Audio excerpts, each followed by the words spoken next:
raconte. Christophe Ondelatte. Voici l'étrange histoire de Jérôme Tonneau. En 2019, à Lille, il organise un guet-apens contre son ex, Nathalie Debailly. Il engage 3 Roumains qui l'enlèvent sur son lieu de travail et la ramènent chez lui. Et lui, l'égorge avec un cutter. Mais attention, ce Jérôme Tonneau n'est pas un truand. C'est un chef d'entreprise. Sulfureux, vous allez voir. Ouvrons ensemble la côte B du dossier d'instruction de Jérôme Tonneau. Europe 1, Christophe Ondelatte. Dans le système judiciaire français, le dossier d'instruction contient un sous-dossier appelé Côte B. Il rassemble les rapports des experts psychiatres, psychologues et de l'enquêteur de personnalité. Ouvrons l'un de ces dossiers. Ondelatte raconte. Côte B sur Europe 1.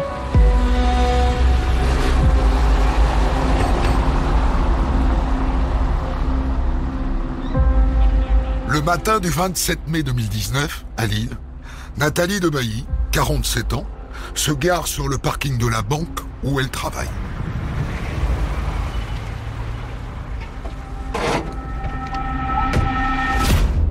À ce moment-là, 4 hommes lui tombent dessus, la jettent dans une camionnette avant de lui donner un coup de taser pour l'immobiliser. À ce moment-là, un motard s'approche. Il a tout vu.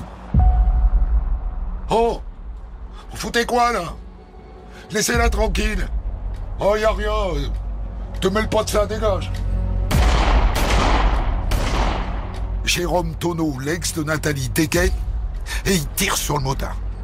L'homme s'en sort, ça n'était que des balles en caoutchouc. Quand il appelle la police, la fourgonnette est déjà loin. Jérôme Tonneau, aidé par ses complices roumains, ramène Nathalie chez lui, dans la banlieue de Lille.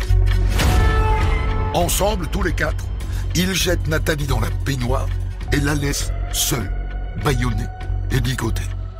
Et puis Jérôme Tonneau va retirer 900 € et il donne 300 € à chacun de ses hommes de main roumains.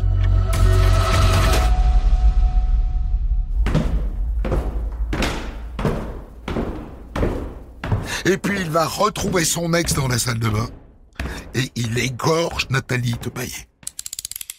Le légiste relèvera 7 coups de cutter.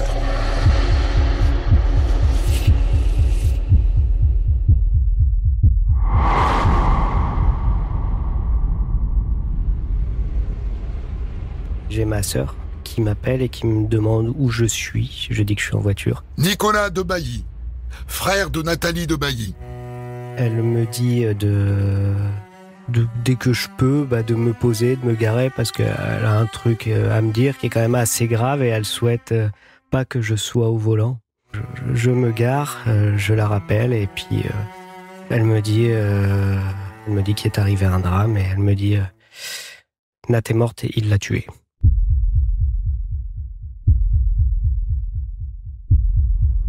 Dans la foulée, mon père m'appelle. Il n'est pas au courant. Il vient d'arriver chez moi puisqu'on avait prévu de se retrouver en famille. Il m'appelle, il me dit Salut Nico, t'es où? On boit un coup? Et là, moi, je viens de raccrocher avec ma sœur et je lui dis écoute, j'arrive papa, j'ai un truc à te dire.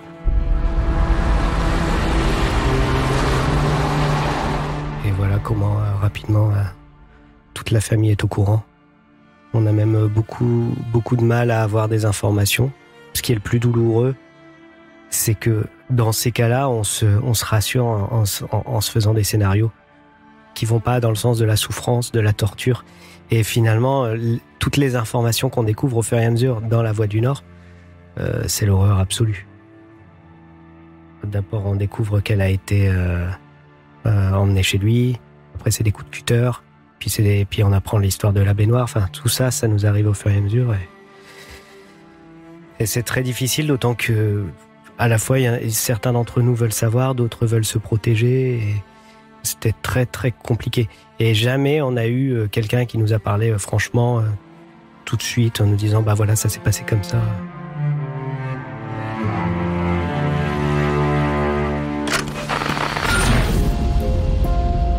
Nathalie de Bailly est tombée dans un véritable guet-apens.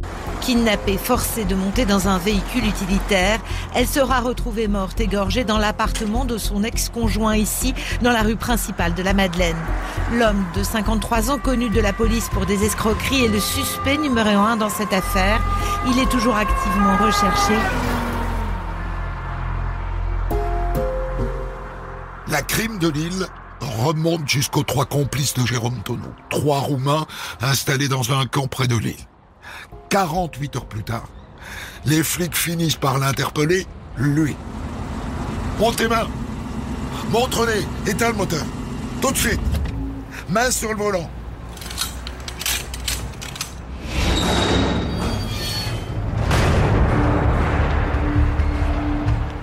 Dans le bureau du juge d'instruction, Jérôme Tonneau est loquace. Trop peut-être. Il ne fait que parler. Mais c'est pas clair.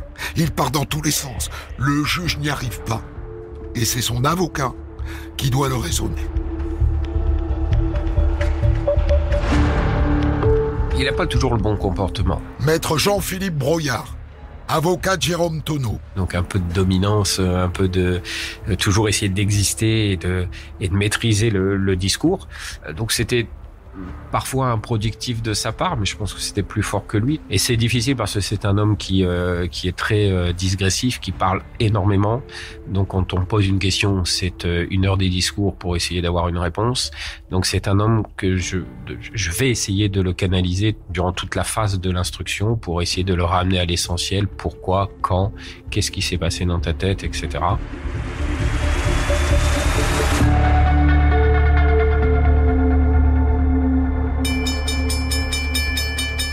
À 12 ans, Jérôme Tonneau a vécu un drame dont il ne se relèvera jamais.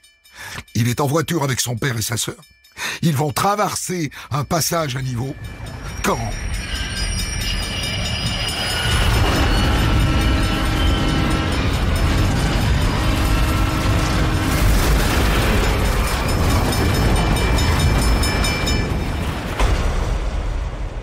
Jérôme Tonneau est le seul rescapé de l'accident.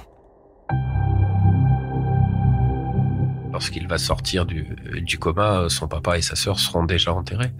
La maman n'a pas attendu que Jérôme se réveille. Et c'est affreux parce que on lui demande de rentrer à la maison et de faire comme si de rien n'était.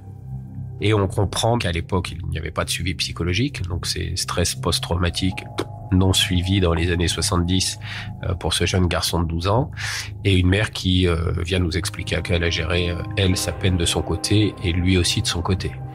C'est-à-dire qu'on n'a pas eu une mère soutenante à ce moment-là comme il l'aurait fallu. Elle le sera, elle nous le dira uniquement par le matériel. C'est-à-dire qu'elle lui a donné tout ce qu'il voulait. De 12 à 18 ans, c'est un gamin qui nous dit « j'ai eu une jeunesse dorée, j'avais tout ce que je demandais à ma mère, je l'avais ». Donc je pense que c'est un enfant qui a compensé ses blessures et sa douleur avec ses Playmobil dans sa chambre. C'est tout. Code P911. Expertise psychiatrique du docteur Haït Mengele. À 18 ans, Jérôme Tonneau quitte le foyer familial. Il obtient un BTS technico-commercial. Employé dans un supermarché puis dans des restaurants d'autoroute comme gérant, il rachète à 21 ans 2 blanchisseries Pressing dont il est toujours le propriétaire. Dans le cadre de ses affaires, il rapporte 4 condamnations à de la prison ferme pour vol en réunion, incendie criminel, tentative d'escroquerie et dénonciation mensongère. Ce garçon va se construire autour de l'argent.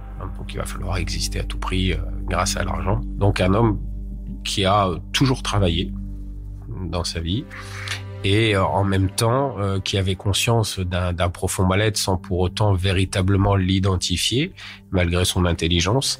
On sait qu'il est suivi depuis 2005 par des psychiatres. Code B443. Expertise psychologique d'Yves Delannoy. Sur le plan sentimental, Jérôme Tonneau se marie en 1996 et il divorce 4 ans plus tard. L'année suivante, il se remarie et devient père de 2 enfants. Il divorce 14 ans plus tard. Par la suite, il rencontre une femme en boîte de nuit qui rapporte une relation tumultueuse, teintée de jalousie.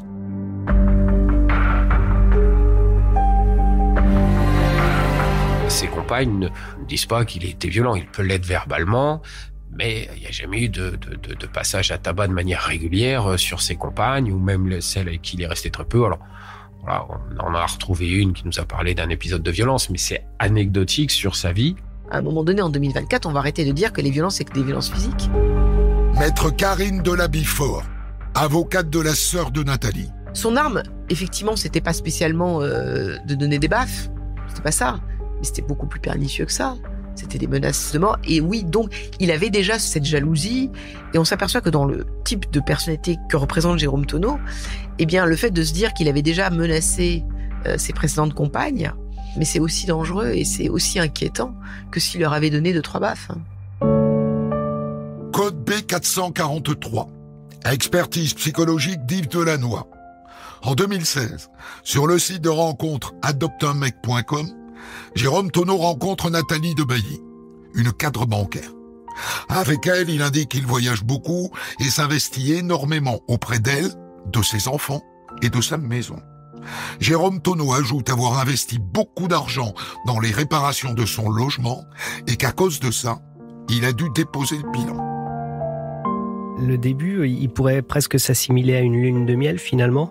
Nicolas Debailly, frère de Nathalie Debailly. Parce que ma sœur, qui a besoin d'amour, elle se retrouve face à quelqu'un en apparence attentionné. En tout cas, il l'est en ce qui concerne le matériel. Que je pense qu'au début de cette relation, ma sœur s'y sentait valorisée.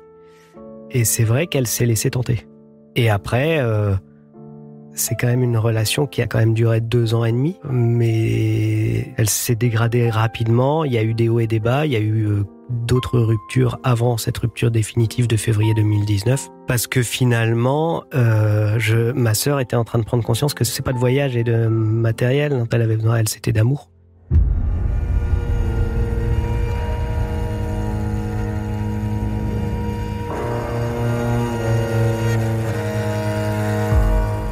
Code B914. Expertise psychiatrique du docteur Haït Mengele. Jérôme Tonneau présente ses réactivités en rapport avec son impulsivité, son irritabilité et son agressivité. Il affiche un sentiment de jouissance avec le souhait de dominer, de maîtriser, ayant toujours eu le souci de réussir, qu'importe les moyens. Jérôme Tonneau est peu soucieux de plaire et demeure particulièrement manipulateur avec quelques traits de perversité.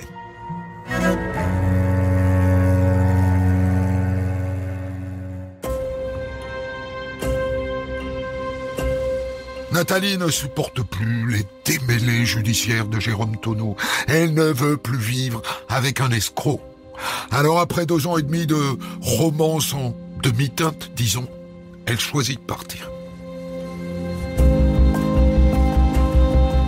Elle le quitte parce que il y a plus d'amour et parce qu'elle se rend compte que finalement c'est pas du tout quelqu'un qui a rangé des voitures, comme on dit. C'est pas du tout quelqu'un qui a, comme il dit, purgé sa peine et qui demande une seconde chance. C'est quelqu'un qui continue en fait, qui ne vit que par les malversations et l'escroquerie. Et il est envisageable pour ma sœur, qui n'a jamais traversé hors du passage piéton, de poursuivre une relation avec un tel individu. Et là, c'est l'enfer qui démarre pour ma sœur.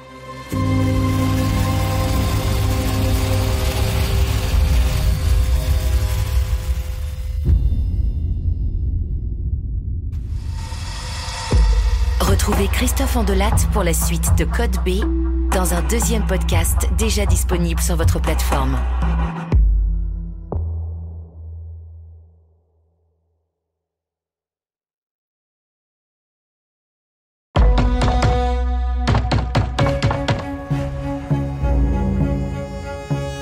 Il tape en permanence chez elle, il la harcèle de SMS, il essaie de tous nous contacter. Alors au bout d'un moment, on répond plus, il nous appelle en numéro privé, enfin... Il occupe l'espace, c'est obsessionnel, il refuse la rupture, il se pose en victime, il nous dit qu'elle l'abandonne. Et puis après, comme elle reste forte, c'est des envois de pierre tombales. C'est des gens pas clairs qui rôdent autour de chez elle. Il est posté en permanence à la terrasse du bistrot qui est précisément en face du lieu de travail de ma sœur, donc pour qu'elle le voie tout le temps. Il lui court après dans la rue. Il met un logiciel espion dans son téléphone. Il pirate son compte Facebook. La totale.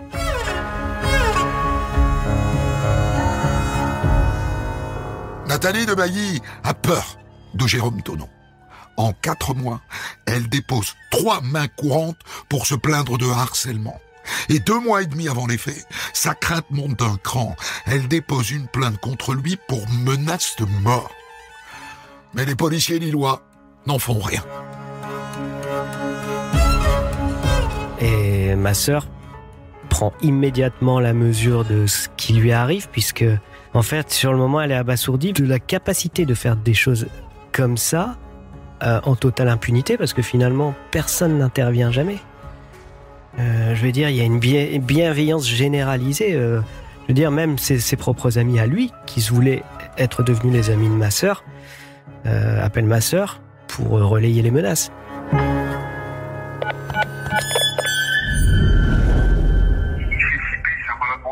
Ouais, je sais. Il est tellement manipulateur, Nathalie. Il est fort, il est très fort. Très très fort, parce qu'il réfléchit à tout. Là, il dit, si je peux mettre en pile la pute. Moi, il me fait flipper. Mais je te jure, c'est vrai, Nat. Je veux pas qu'il t'arrive quoi que ce soit, Nathalie, j'ai peur pour toi. Je veux pas qu'il fasse une bêtise. Eh ben, ce que je veux dire. Eh ben, viens avec moi chez les flics, on y va demain. Va déposer une main courante. S'il te plaît, non, pas mon nom. Ah bah si, non, bah non, ils vont me le demander. On est quand même face à un individu qui est déviant, qui a déjà fait de la prison, qui a déjà commis des incidents criminels, et face à tout ce pédigré, personne ne voit rien. Code B09. Expertise psychiatrique du docteur Haït Mengele. En fait, docteur, c'est après Pâques. Après Pâques, m'est venue l'idée de la tuer. Enfin, elle avait osé dire à ma mère que c'est moi qui avais profité de son fric. Ça m'a rendu complètement fou. Parce qu'en vérité, c'est moi qui lui avais fait des travaux. Alors j'ai vu rouge. Rien n'aurait pu m'arrêter. Il ne supporte pas la frustration, Jérôme Tonneau. Il supporte pas qu'on s'en aille. Il supporte pas qu'on le laisse. Maître Karine Delabifort, avocate de la sœur de Nathalie. Jérôme Tonneau, depuis qu'elle a décidé de partir, mais il se dit, elle m'échappera pas. Elle m'a échappé et je veux pas qu'elle m'échappe. C'est quelqu'un qui supporte pas d'être rejeté tout court.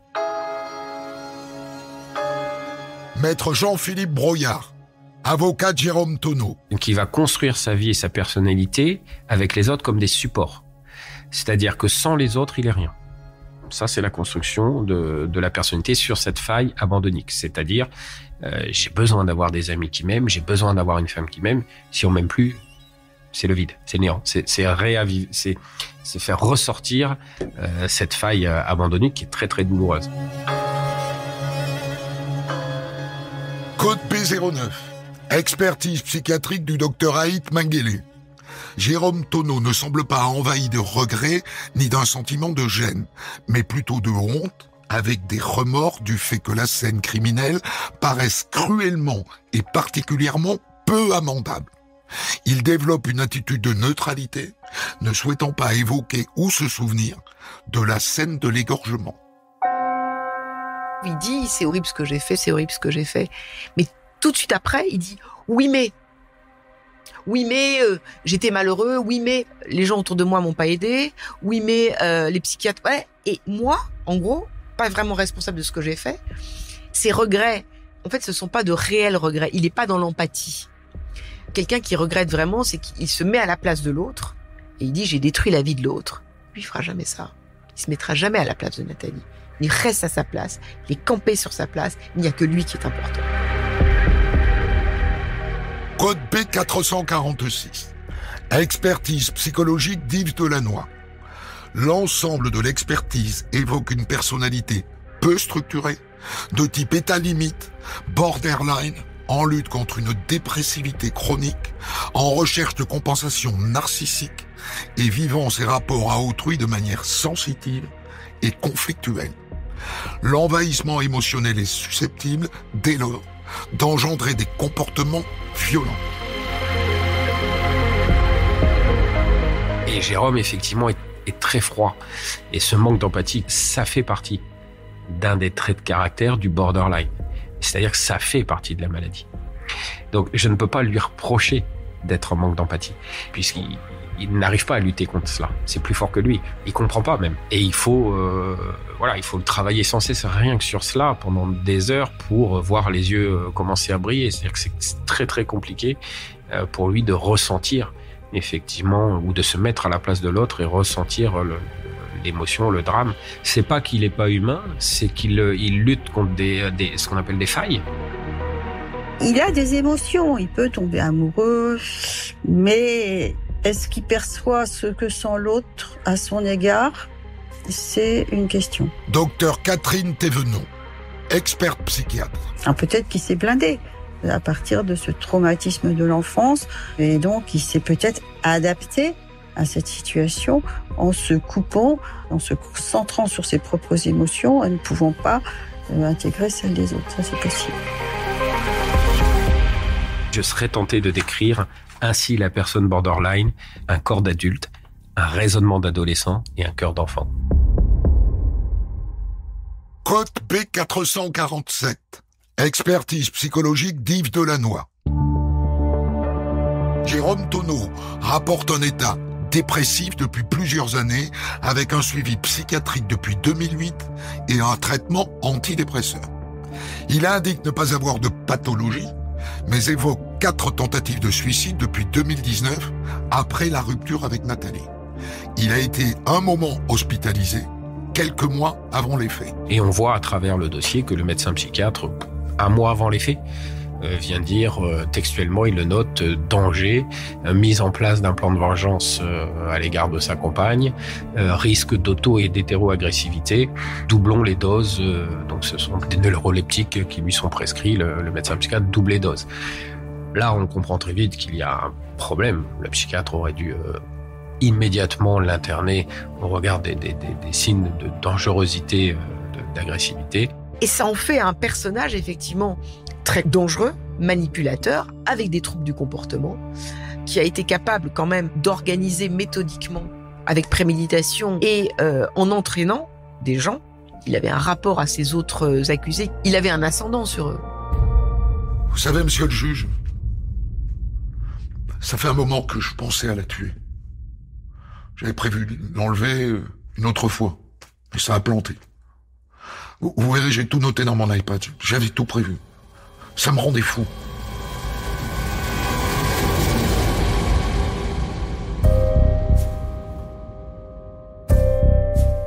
Jérôme Tonneau n'a pas supporté d'être quitté. Son acte criminel est fou. Mais pour les experts psychiatres, il n'est pas fou. Jérôme Tonneau sera donc jugé. Et 10 jours avant son procès, il envoie une lettre au président des Assises. Cette lettre fait 16 pages. 16 pages où il ne cesse de se plaindre. Monsieur le Président, durant le procès, je vais être extrait de ma cellule tôt le matin, bien avant que les petits déjeuners ne soient servis aux pensionnaires, et je vais rentrer très tard le soir, après le dîner. Je vais donc manger froid pendant 10 jours. Ce courrier est très représentatif du fonctionnement psychique de Jérôme Tonneau, de la construction égocentrée de sa personne. Maître Karine Delaby-Fort, avocate de la sœur de Nathalie. Tout tourne évidemment tout le temps autour de lui. Ce que moi j'avais trouvé effectivement absolument délirant, c'est ce manque de décence aussi. On est en train de parler de l'ouverture d'un procès où on va juger de la mort atroce d'une jeune femme, et lui, il reste toujours concentré sur sa propre souffrance, et il est incapable de penser l'autre, de penser à la souffrance de l'autre. Il n'y a que lui qui compte.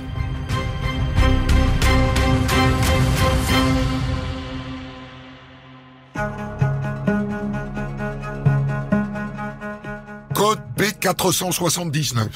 Expertise psychiatrique du docteur Catherine Thévenon. Toutes les lettres que monsieur Tonneau envoie agissent comme un moyen de défense contre le retour sur sa personne des pulsions agressives qui l'habitent. Il masque son absence d'empathie par un charme superficiel et le contrôle de l'autre. De ce point de vue, ce courrier s'inscrit tout à fait dans la dimension d'une personnalité psychopathique. Sur une échelle de la psychopathie allant de 0 à 40, Jérôme Tonneau obtient un score de 31. Ça confirme le côté obsessionnel qu'il a sur des points de détail. Ça montre aussi cette façon qu'il a tout le temps de se déculpabiliser et de faire une décharge de responsabilité. En fait, quel que soit le sujet, c'est jamais de sa faute. Même sur la façon dont, la plus abominable avec laquelle il a exécuté ma sœur, à un moment, il ose même dire que c'est de la faute de la police. Si on l'avait arrêté, jamais il aurait tué Nathalie.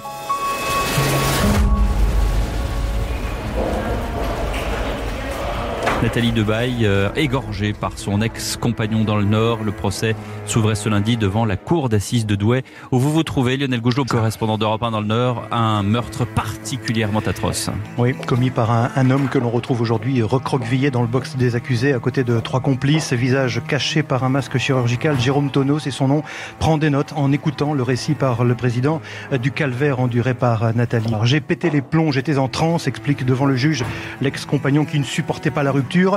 Il affirme aujourd'hui vouloir dire toute la vérité.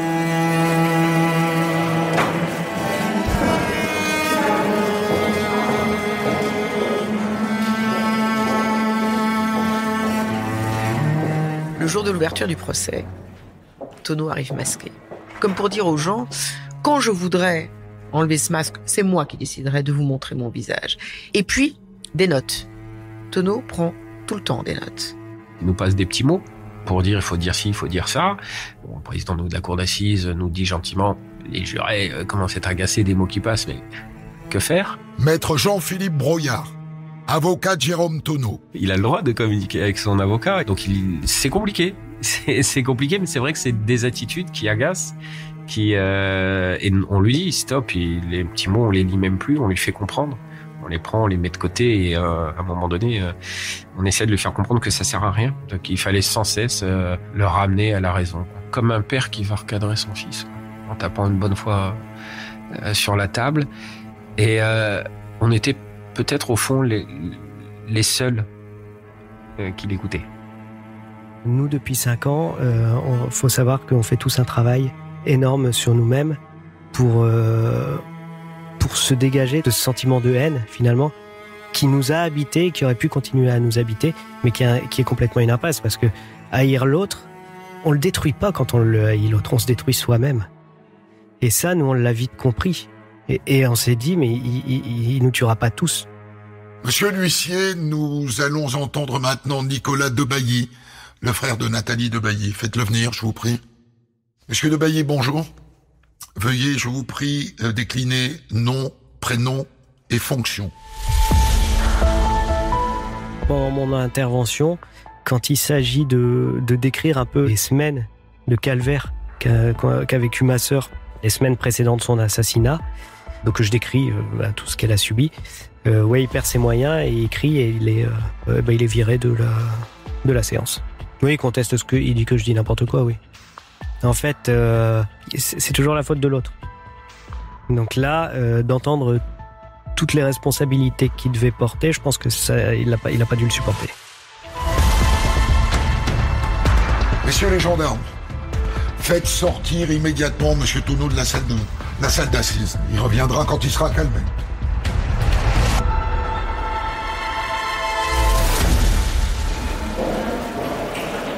Faites entrer l'accusé. Monsieur l'huissier, je voudrais qu'on passe les photos de la scène de crime à l'audience. Ces images, je préfère vous en avertir, sont très difficiles, insoutenables. Donc s'il y a des personnes dans la salle qui sont sensibles, je les encourage à sortir. Monsieur l'huissier, je vous prie.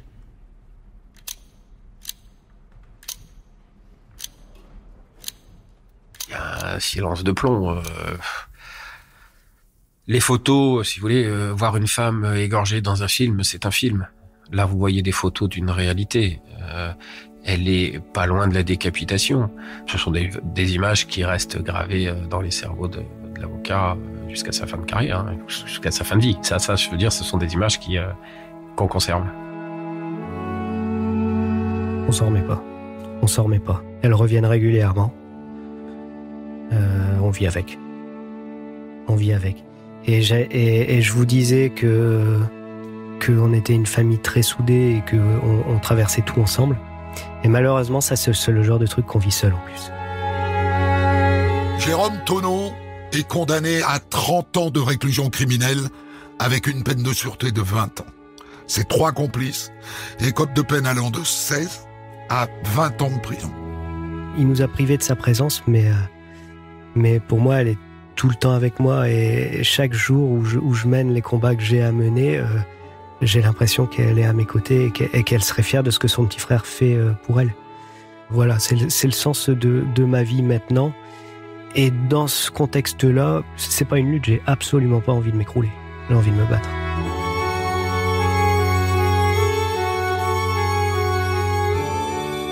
Jérôme Tonneau n'a pas fait appel de sa condamnation. La famille de Nathalie de Bailly a porté plainte contre l'État pour défaut de protection.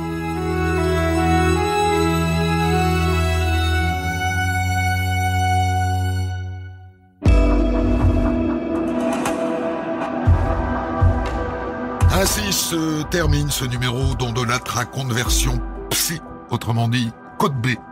L'enquête d'aujourd'hui était signée Vincent Deby, la rédaction en chef comme d'habitude Guillaume Maury et la réalisation Mathieu Fray.